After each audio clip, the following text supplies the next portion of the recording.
Olutalo sematalo wakati wa Fulufiga ne Sale Musale obuzibu bwa ssente akatambi ogenda kubanga okafuna maaso awo Aliani Skin ayongedde hakasa nti ye top 10 musician wa Uganda bannange nabyo mbiyina maaso awo era nga kibakoze bakadama bambi akatambi nako nkayina maaso awo mbu tebategeera abasiru n'ebirala nga wogenda okubifuna mu maaso awo z'ensonga za Haji Ali munnange mitawaana myererera ng'olunaku lwaliro kooti mumye beyiro wakomawo ennaku z'omwezi nga 5 omwezi ogw'e12 mugamba mutya mwasiye mutya abantu bange kansubire nti muli bulungi ba mikwano nga enkola yaffe mbasaba video no mujimpere like era nisaba gwe wenna atanaba kusubscribinga wano ku Sofia News Extra nti mukwano subscribinga era onyigene mu notification bell lemesibwanga byonna byemba nteekayo wano ku Sofia News Extra nenyongera okusabira mu mwenna abalwadde abakosefu tisaba ekisa kya Mukama ate kibatuukeko ba mikwano Sheikh Ashraf omusomi w'edduwa ononno ng'akola ku nsonga z'amaka oyagala kufuna butuuze bweru business zo nga tesitambula bulungi obanga gogube ku by'okugenda bweru mukwano nga bakulya buli ssente zo teweemenya kola kintu kimu enamba ya Sheikh Ashraf Dembe weeryawo mukubire ate wamma akusomera edduwa ebintu byo byali byagaana bitereere bwentyo nkutandise n'abaagala naffe Febusi ne Karokasiita munnange gye banaakoma okwekweka naffe gye tujja okoma okubalemerako oba baneekweka oba naakola ki tujja bireeta ebituufu naye Karokasiita ne Febusi beeyagala era omwana wa Karokasiita waffe Febusi wadde bo bakyateekawo ekibeerabeera munnange simanyi lwaki bakweka omukwano gwabwe tebaagala tumanye naye nga tujja bimanya birwa mpaka baagala ati baagala munnange bwe tweyongerayo ate ku nsonga za Haji Ali no olunaku olwaliro mukasajja wataakaabidde mu kooti kubanga yazze ng'alina essuubi ng'amanyi nti nno osanga kooti egenda kumuwa beyire egenda kukkiriza okumweyimirira naye munnange gye bifuunikidde nga looya wa Hajati Zula akombye kweyima agamba oyo omusajja omukwasi w'abaana temugeza ne mumuwa beyiro era kooti munnange emuzizaayo wakudde ennaku z'omwezi nga 5 omwezi ogw'e12 2024 ngenda kubanga mbatuusako wano looya wa Hajati Zula nga mukambwe bitya musajja watu alabikiddwako ng'asobereddwa ewaka n'emikibira nga w'omulaba awo ng'agamba nange era nzireyo mukomera nga teribeerekamu. My Lord, you know, counsel, you are not going to divert me. I am responding to section. It shouldn't be restricted to what we stated. I'm responding to section 14(2)(c, and that is what was raised. Your worship, we need some order in this. My brother, please do not distract me. For your record, I cannot be distracted. For your record. Most obliged. And I request my brother, receive some people. And then senior to him, we should really respect him.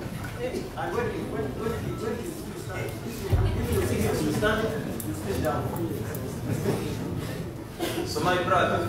it's my day. What does the principles of justice require?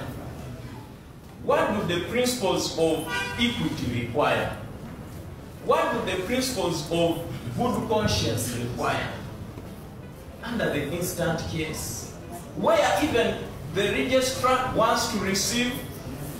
particulars of sureties, but cannot go further to hear anything further than that. What is justice? When we are going to adjourn the matter, then when a person who can entertain it comes and you see, think about it. Your Honor, it is my duty as a Minister of Justice to make sure that any illegality, whether it works on my behalf or against my behalf, it is my duty to make sure that it is arrested at the earliest opportune time. And I submit that, Your Honor,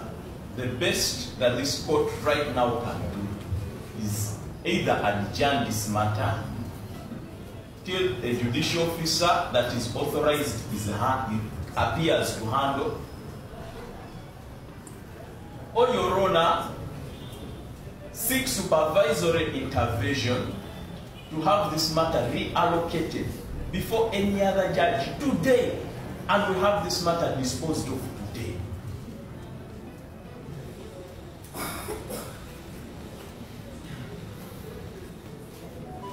I retaliate my earlier prayers.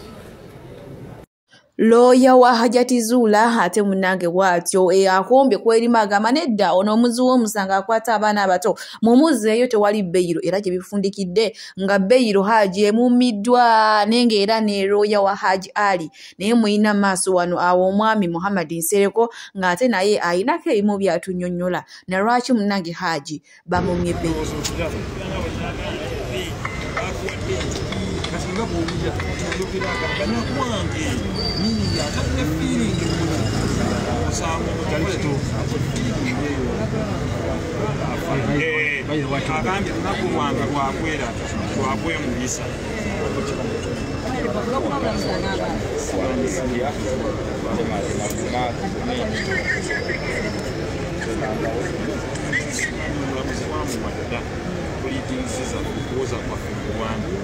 Era batwongedde tukole okwa peegi emu mu buwandiike singa wabaawo agamba nti okulu gwe baleese si yoyo oba ebimukwatako si ebyo kyokka tufuka tukunde afutalo tubawakanyiza nti si yoyo kuba bamuwakanyiza. Bw'atyo munnange ate looya wa Haji Ali bw'ategeezezza ensonga lwaki Haji Ali tebamuwadde Beiro n'endowooza ennaku z'omwezi nga 5 tubeere n'essuubi ate bambi ayinza ofuna Beiro. Kati ate nno leero ebyolwaliro ku kooti bikyuseemu abamu babagobesezza na migo so kulaba enna Mukasa y'omu ku be bagobye ali tusobole okweyongerayo naye nga naye ate nali tiimu Haji. Musango gwa Haji nguvuddemu omuzira afiira watono kati omanye emboko singa entuuseeko ezo emboko ezirunda mubaddewo nga banguba. Era we twogerera bo batiimu Haji abamu batandise okupondooka okulinda Mukasa Jeni n'abamu abatayagadde kulabikira mu kamera. Kati ate ye era tiimu Haji Jennifer Fulufiga munange muyina maaso wano nga yeewera agamba ye tayagala kulaba mukyala Zuula omutemu awaayiriza abasajja. Wabula kyonna munaye Fulufiga Zuula teyakola oba mwakwanako ku musajja omu kwegamba wamma bikutabula naye nga muyina maaso wano ng'ate akakasa ye tamwagala n'okumulengera kimunumya omutwe kimukwasa kamunguluze. By the way Fulufiga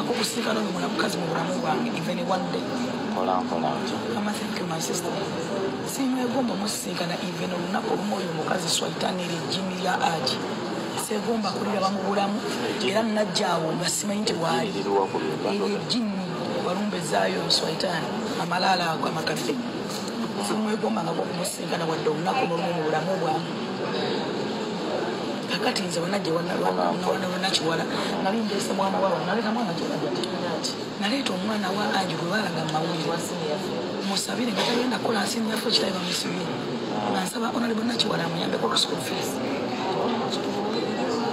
ewanakiwala nga simanyi appointment ddala yonna eriwo mba ntuuka nsangawo kalibala dduka nze nga simanyi byabwe naafubutuka naye nga nze simanyi byabwe era tebyankwatako nagenda mu maaso okutwala mwana we naleese nemumulagalagani basengabe as simple as that kyekyali ekyange naye omukazi namambira kuba naye agala ayogerweko bakogeddeko okoza eki kyonna Hajati Zula kye yakola Fulufiga wamma kyo kikulu kubanga ye agambye mu bantu bateegomba ono omukazi tamwegomba tali mwegombako era tayagala kumusinkana yadde kugamba singa abamusangiriza mu kafunda ayinza n'omumusima engolo mu mutwe. Wabula nange naye nga wetuli munaye kale butereevu wetweyongerayo ew'omuyimbi Alian Skinny ono munaye nga nakumbale abadde mabega wa mitayimbwa naye olw'okusaba kw'abangi munange Mukama ati yasiimye n'avayo. Kati nno ayongedde okubategeeza abagabye mu mwenna abayimbi abadde bakyalitidde okuta ennyimba zammwe ti munange muzite kubanga kati jaamu yavuddewo era ayongedde n'abagamba nti ye nnamba emu wa Uganda omuyimbi abantu gwe bamanyi nti okuva lwe baali bamusiba teri kyonna kibadde kitambula ku internet gavumenti wonna wabula okujjako yeye kale kati tino nga waavuddeyo munnange tayagala mubeere baavu tayagala ate mumwekwasirize mutandike mukole bibadde bigambo bya Lilian Sikiri so si bigambo yange kale bwe tweyongerayo ne mwana muwono golaba bwate bwakawaŋŋamudde bwe yetunuzizaamu kamera n'avuma bamaama bannakazadde b'eggwanga abakyala abakolera mu nsi z'obuwalabu abayitibwa bakadaama abasinga munnange babayita agambye mbu tebategeera basiru babeera bazolo bannange ayogedde ebintu bingi nnyo nyiddala ngenda kusooka mbateereko kana akatambi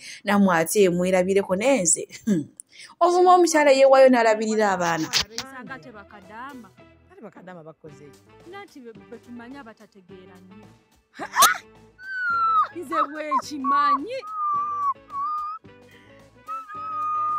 nedda mukwano nze nina mikwano gyange bangi bakadaama ekyo kimenyewo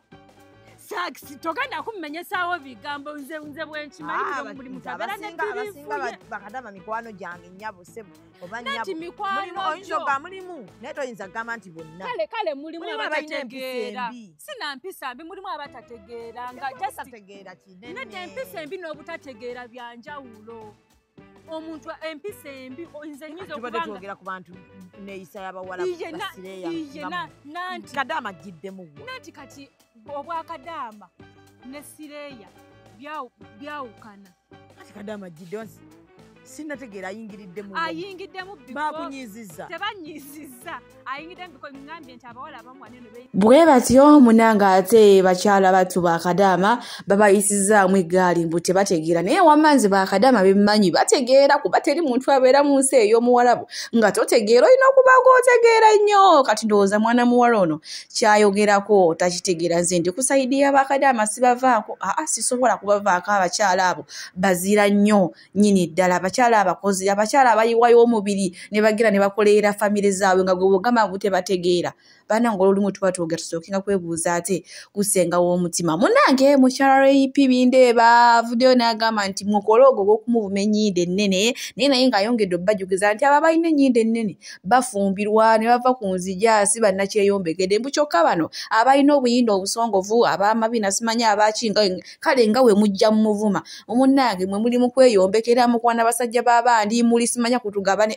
ayogedde ebintu bingi Rape kale naye nga ye Jennifer Fulufiga bwatyo munnange ate bw'atabukidde Salim Musale oluvannyuma lw'okuwandiika ekiwandiiko kiba kuntumye Salim Musale titagenda kuddamu kuwaate bayimbi ssente munnange essaawa zonna omwana akwefulira n'akuvuma naye mu bonna byayogedde ekisinga okumuluma butamuwaayo tiketi ya USA omukazi gwattu naye ayagala ogendako ey'okulambula okwebakamu kugamba okuwumuzaamu ku birowoozo mubazi w'abantu bamalaaya simanyi abeekwana simanyi abapromota biki lwaki mbyogera nga katambi nkalina mu maaso wano sookola befulufiga ensonga zizaawa Emirambo mwagala ntebe temwagala ssente nene sente nyingi temuzituwa muzina mayumba muzifuira bufuizi muzanika ku musana nene zote muzituwa fa bakolera ne mula abatabakola ne muziwa imero ya Jenosale Musale lwaki yafuka mazi ne sekita y'abayimbi wagisuubula wa ekufukidde kati akameme akabega eketa wano ekubajjaga ojebajjagadde toina wojetakuluza ko twakugambanga oyaga tufumbe kibozi kye tuba tukulimba liba tukujjeko sente Sale Musale kitubulire lwate musima abantu babakolera n'okuwa wika omuntu ka tiketi nti agendeko e Canada oba mu Europe temusobola ne mubagabira nga bana beekwana simanyi bani bagenda kwenjera ngenda kutambuza biki simanyi ntwa be muwa tiketi ezo tebali kuchina konte wange jangu tugendeko mu UK tebasobola bazigabira babwe bagala interest yawe simanyi interest yabo kiki mwatadde abantu obusuba bulumi bungi n'obusungu ku mitima be batuwalanyanga bala mu muntu wadde advisor bala munatuwalana twabulako kufa kalona nyamba ne mu bwa minister palana na ekendera kyajanga yanjogerera mu abantu Museveni bawa sente buli lunaku lwaki temwewumuza ko ne bawaka abalala Museveni ali bala badinga namwe bawa temuvaawo nze Museveni mufuna mu milioni 10 bw'ekitingi simuddira nesi kikwatangako sikirabangako nola bazeni bamwe bilioni 5 bamwe bilioni 8 bamwe bilioni 7 ne Alin Skino yayingira mu State House teraba muzeyi bamukuye ekikona awo munda mwennyini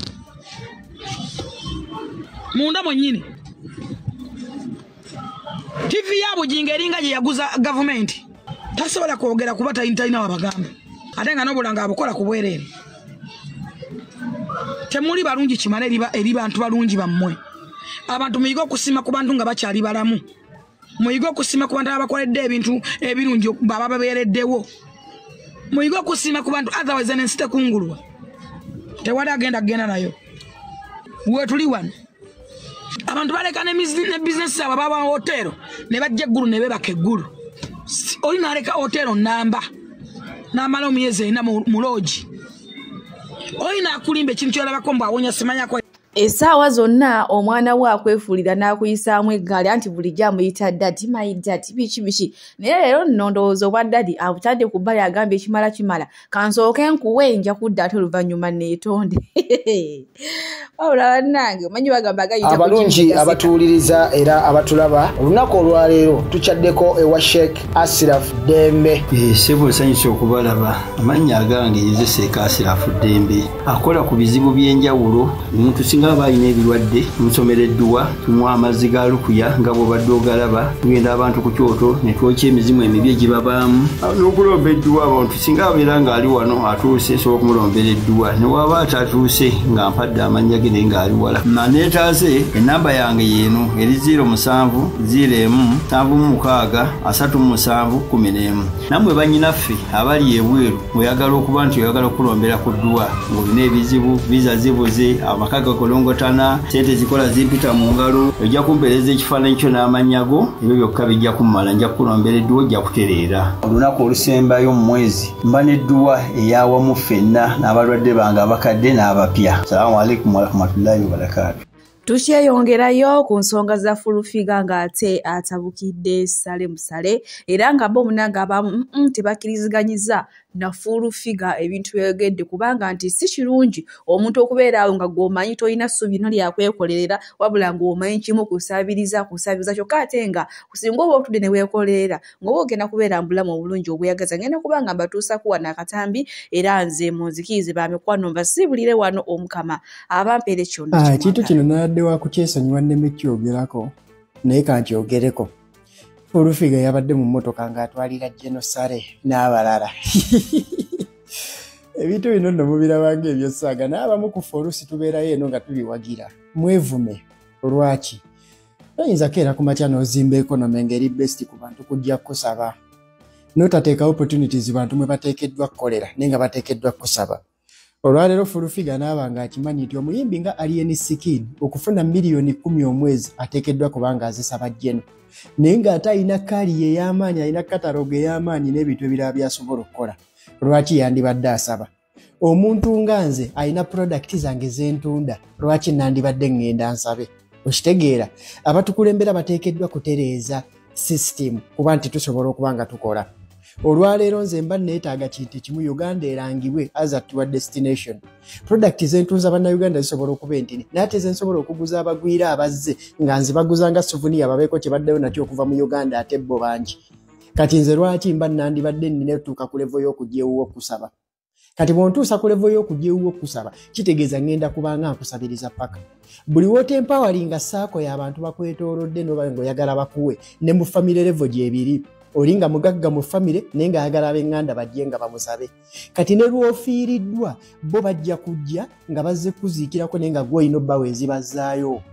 Obe nga walwazizza ng'oli ku kitanda nga bazze kulabako naye ng'olina obbaweezi bazzaayo. Kubanga kiwasalawo n'osalawo butempawalinga family yo n'osalawo butempawalinga abantu bo babe nga babaako kye beekolera. Kati buli we tunaakola ekyo ne tugaana okwempawalinga kitegeeza bagenda kubanga balina tusabiriza. Njagala kubuuza olwaleero lwaki omuyimbi nga Alien Skin yandibadde yeetaaga miliyoni 10 zisabe wa Jeno? What the hell is that? Oyo kasasiyo. Kati bwe kibanga bwe kyetaagisa nga bwe twakiseetinga then tugume batusabe. Mwana ayimba n'agamba guma bakunyige gwe wazze kuzina guma bakunyige mugume babasabe bwe mutababa bavume babasabe bwe mutababa bavume. Lwaki mubakkiriza obbasaba in the first place? Lwaki tetutereeza system nebeera streamlined buli omu n'akolera waali? Abamu kuffe pride yaffe tukulemberamu okusabiriza kizibu kuffe tugenda fiira enjala mu nju ng'ate tulina bye tukola. Okitegeera tugenda Luwalo babalandi lodi batugobe mu mayumba nga tetusabiriza nga mbadde wa pride yange nenkulembera mu kubanga nkimanyi nina emikono nsobola okukola era nina kyengezaako corona ddeire lwaki nandibadde nsaba nabagambako nembaga ebintu ebimu kubinyiiza abantu omuntu asobola okubeerawo ng'asuubula jampaze 1000 naye ng'awa omusolo ku buli emu naye ng'alinayo gw'amanyi ayingiza konteyina 2 nga ye ziyitawo buyisi kiba tekiri fair kiba tekiri balanced kati abantu bagenda kubeera mu mbeera eyo ekyebuuzibwa tuli ready okumuvinga on okuva wano okitegeera kasita yabavumye muwala wammwe temujja mukuba singa nze yabadde avumye nze singa emboko yatandise dde okuvuma kati either mwesootinga naye ne mumusootinga oba ne mumukuba okitegeera Ichuli yabeeranga wano nga naye alina bye yasuubizibwa byataafuna yamaliriza atandise kubavuma so nga ate Ichuli ku bwongo bwe yali alina n'ebintu bye yali akola singa system yali streamlined bulungi nga Facebook yaffe mwagifaako esasula Ichuli imagine singa Facebook yali esasula Ichuli ng'ebyonna twabitereeza ddanga ne YouTube emusasula nga ne platform endala zonna kwali zimusasula litayidde kwetaaga kubasabiriza kitegeeza ne bwe yandisazeewo naga katandika ekola skiti zaye katandika ekola biki CPM yaffe yandibadde cost per mile yaffe yandibadde waggulu ng'asobola okufuna kyayagala naye amala n'abeeraawo ng'erinnya alikoze eddene nnyo naye ng'ate mwamumaliriza kubanga mumuwa witha n'okutereeza system akole mwagala avumaani avume ffe ababa tamusuubiza avume ffe baataawa akalulu kuba kuti batumuteekerateekera avume ffe baatayita ba godfather be era alina kuvumamu kubanga era akimanyi mwe mulina obusobozi obumuwa tutereeze era ni okulindanga ebitubimala okuexcalatinga tumalize nga tetulina okukuba abantu baffe embooko gerangako abatayagalika abatasiima abatamanyi kye baagala abataswala abataswalira muntu lwaki mukutte sente billions and billions and billions and billions money noziteeka mu bapromota noziteeka mu bayimbi osobola okumbula gye nosala ni gwalagira atimbe ekivulu kimusala omwe sente mbulirayo abantu babiri be walagira bayimbe mpaayo abantu 3 be wagamba nti mutegeke ebivulu buli promota n'atabangako promota buli muyayu gw'emakinde buli muziina buli kifulukwa kyayita promota wali abawanga matuka luddawa bayita ba promota because of you nota obuwumbi 5 ne bagamba nti ate bantu bafunye nota obuwumbi 3 ne bagamba nti ate bantu bafunye ate bantu bayimba kadonkamu nota bilioni 8 n'ate kiki ennyo kiki kye mufa basajja mmwe yefe ababakolera muli tusiimako ddi Jerusalem sare njagala ombuulire omuntu kyasobola okwegomba ku full figure ayingire NRM twandibadde examples twandibadde to living a good life twandibadde tetukaaba ffe twandibadde tuvuga emmotoka babalunyoza bavuga naye mbuli omuntu kyasobola okwegomba ekimuyingiza NRM nga ne Buchaman ekyokulya sawa kisabe mwasanga nze fighter alwana nekolera emirimu gyange bayo ekyedduuka lyange muzayi musabe n'alagira bampesende mwazimpa bazo salwaji tuyiwawo mubiri mubeere mu buyinza ne mukwatanga sente ne muwanga babizonto sente njagala Jerusalem sare no message kutukeko lwe nali babizonto ewo 1% meka ne babizonto bawa sente meka lwe bale tamagala bawa sente meka nange wampa meka mulinga mwaba abatekawo abantu babeerewo nga babavuma mulinga mwaba ekolera opposition mulinga mweke nyini Ama thank you so much. Mulinga mweka nyini abatekawo embeera etekedde abantu okubalimika mu mbeera embi lwa nsonga ki imero yafuuka imero ya buli muziina buli kasasiro buli kafodongo neyakayiga okuwandika atamanyina alina imero yo lwa nsonga ki wafuna babuloka simanyi abazoganyi simanyi bannagalabi simanyi baani tebava ggulu embuto zibengedde ziti zobawaze banywa mama ne bakwana ne basula mulogi ne zigwawo ne badda ngo tebawuza nti mukola ddi lwaki toswalira abantu abo nobagamba nti mukola ddi wano mutabani waaki owayafuuka mutabani waaki weewa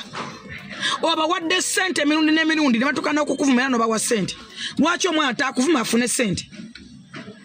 nze sisobola kuvuma oli kitange I can't. Nebino njagala mbikugambe Jerusalem saro bitegeere njagala bakusayalingire vidi yeno kutukeko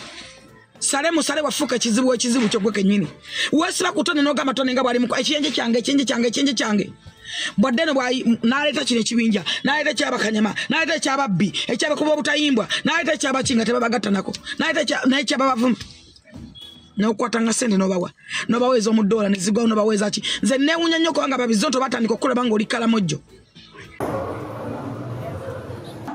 Nze musawo Namaganda Sylvia era nga ndi musawo omutendeke ate era nga nkola n'ekitongole kyebayita Bright Future Superior Unique Manufacturers ebirungi kikola eddagala erya habo nga lirya 100% natural. Alina osteoporosis, alina rheumatoid arthritis, alina ebirwadde biri mutawaana bya joints, omugongo, afunye accident, bannange byose byenjawulo. Kaddio kitegeeza omutima, fasitula kitegeeza era olina omuntu takyajjukira n'egyavudde oluusi yeerabirayo alina